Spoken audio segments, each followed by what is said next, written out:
unbeatable firepower. Merciless birds in the sky that swoop down on the target and bomb the enemy.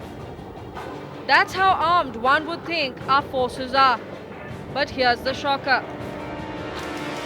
The Indian Air Force's armory is full of duds, missiles that don't work, and bombs that don't explode.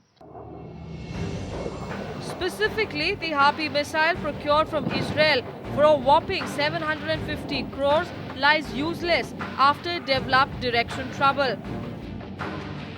Next, the Popeye 2 missile that cost 350 crore rupees. An air-to-surface missile that never even passed the initial test since the wings were found faulty.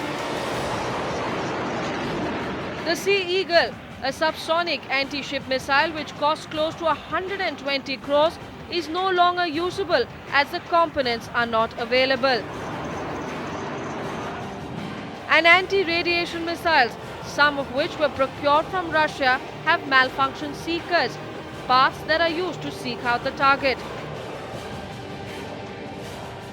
Many foreign weapon systems tested in very pristine conditions just don't seem to be effective in India. And yet, there are indigenous weapon systems that have failed as well.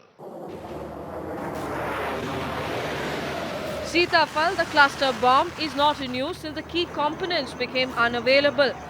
And finally, the 450 kg high-speed low-drag bomb, whose mismatch in components has put it back in the closet. With weapon systems or with ammunition, whether it is for the Navy or for the Army and all, if it is beyond a shelf life, if it goes beyond its, planned shelf life, then there could be inaccuracies. An armory of junk and a nation to defend. Is anyone listening to our brave soldiers? Pichrin Joy Chaudhary, New Delhi, Shruti Pandale, Times Now.